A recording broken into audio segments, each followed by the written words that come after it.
La Guerra de los Mundos, Libro segundo, Capítulo 9, Los Restos.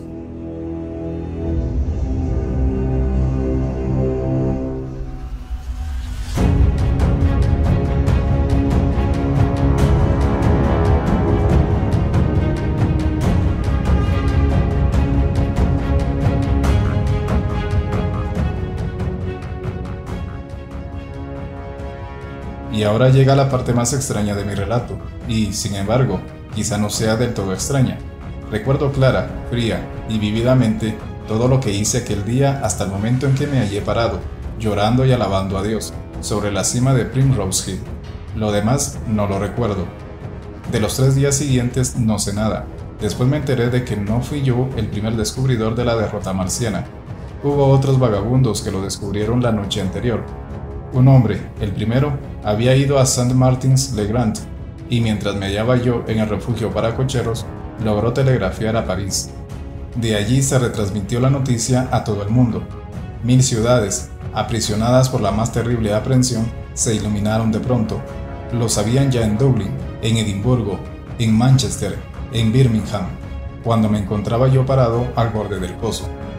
Ya los hombres, que lloraban de gozo, interrumpían su trabajo para felicitarse y darse la mano.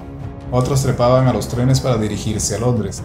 Las campanas de las iglesias, que enmudecieron 15 días antes, empezaron a tocar a vuelo y resonaron en toda Inglaterra.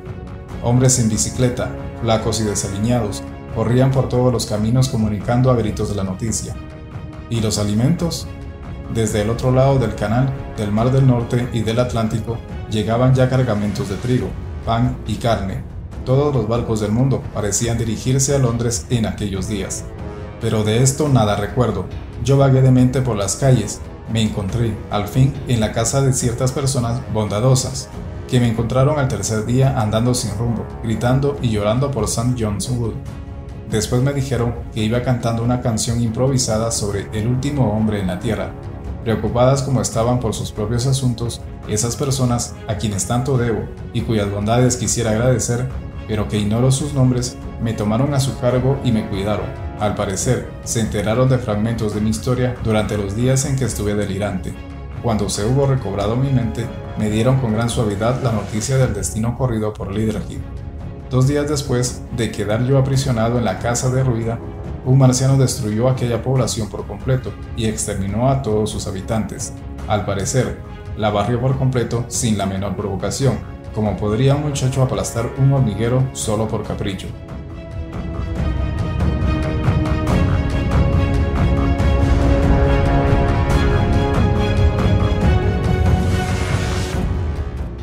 Era yo un hombre completamente abatido, y fueron muy buenos conmigo.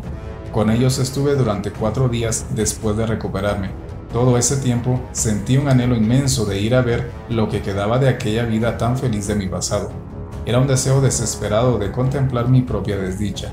Ellos me disuadieron e hicieron todo lo posible para convencerme de que no lo hiciera. Pero, al fin, no pude resistir ya al impulso, y prometiéndoles que volvería, me separé de ellos con lágrimas en los ojos y salí de nuevo a las calles, que viera por última vez oscuras y abandonadas. Ya estaban llenas de gente que volvía. En ciertos lugares vi abiertos los comercios y descubrí una fuente de beber ya en funcionamiento. Recuerdo lo hermoso que parecía el día cuando inicié mi melancólica marcha hacia la casita de Woking, y el numeroso público que andaba por las calles, ahora llenas de vida. Había tanta gente en todas partes que me pareció increíble que una gran parte de la población hubiera sido sacrificada. Pero luego noté la palidez de todos, el desaliño de la mayoría, la fijeza de las miradas y los harapos de muchos. Los rostros se mostraban con 2 expresiones, un júbilo extraordinario y una resolución sañuda. Salvo por este detalle, Londres parecía una ciudad de vagabundos. En las iglesias distribuían el pan que nos enviara el gobierno francés. Los pocos caballos que vi estaban terriblemente flacos. Delgados agentes especiales, con un brazalete blanco sobre la manga, ocupaban casi todas las esquinas. Vi poco de los daños causados por los marcianos hasta que llegué a la calle Wellington, donde descubrí la hierba roja que trepaba por los paramentos del puente de Waterloo, y en la esquina del puente vi uno de los contrastes comunes de aquella época grotesca, una hoja de papel que se mecía sobre un matorral de hierba roja. Era un aviso del primer diario que reiniciaba sus actividades, el Daily Mail. Adquirí un ejemplar con un penique ennegrecido que hallé en mi bolsillo. La mayor parte del diario estaba en blanco, pero el solitario editor que compuso el ejemplar habíase divertido distribuyendo espacios recuadrados para avisos en la página final. Lo impreso era pura emoción. Las agencias de noticias no estaban todavía en funcionamiento. No me enteré de nada nuevo, salvo que en el transcurso de una semana ya se habían conseguido resultados asombrosos con el examen de los mecanismos marcianos. Entre otras cosas, el artículo aseguraba lo que no creía entonces, que se había descubierto el secreto del vuelo.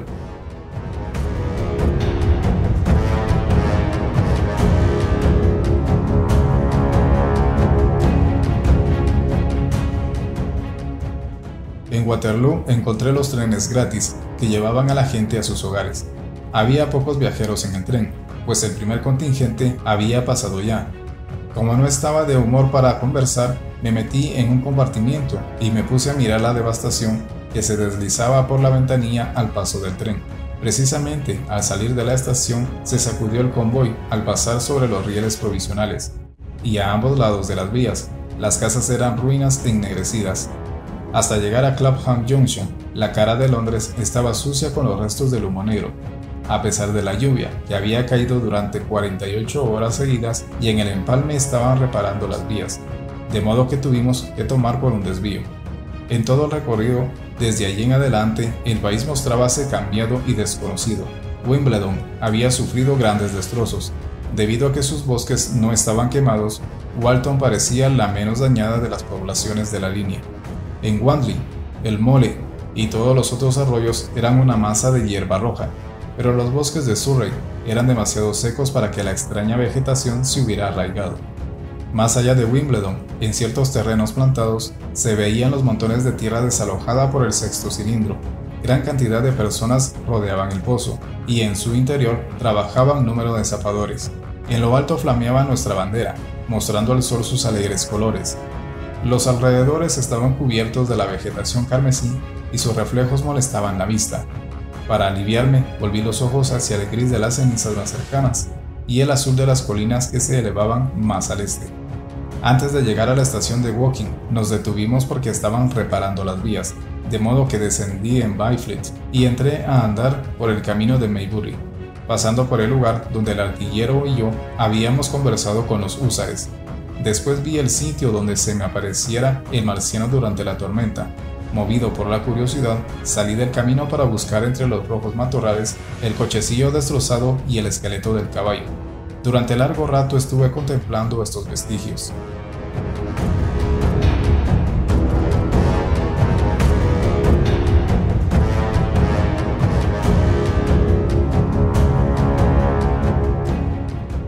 Después regresé por el bosque de pinos, abriéndome paso por entre la hierba roja, que en algunas partes me llegaba hasta el cuello.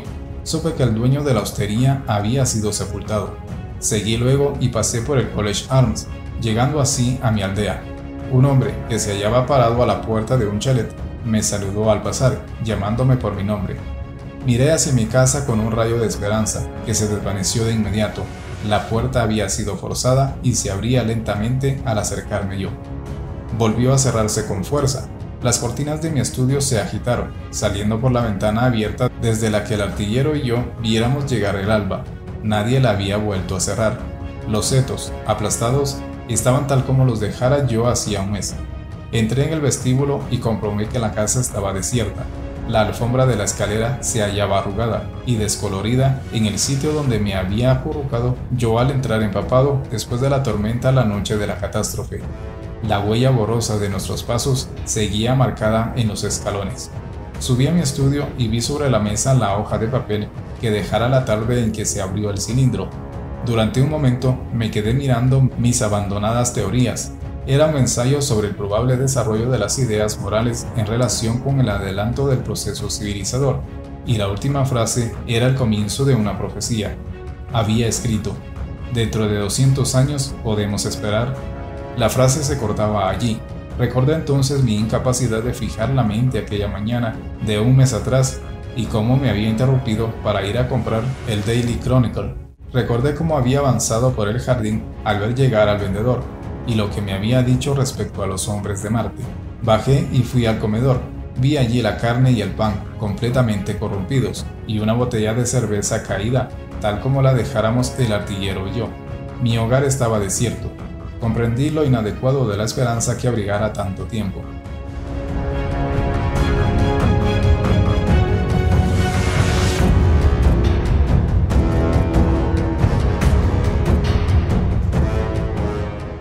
Y entonces ocurrió una cosa extraña. «Es inútil», dijo una voz. «La casa está desierta. No ha habido aquí nadie desde hace mucho. No te quedes aquí para sufrir. Solo tú te salvaste». Me sobresalté. ¿Es que había expresado en voz alta mis pensamientos? Me volví, viendo que la puerta vidriera estaba abierta. Di un paso hacia ella y miré al exterior. Y allí, asombrados y temerosos, tal como me sentía yo, se encontraba mi primo y mi esposa. Ella lanzó un grito ahogado. «Vine», dijo. «Sabía. Se llevó una mano a la garganta y la vi tambalearse. De un salto estuve a su lado tomándola en mis brazos.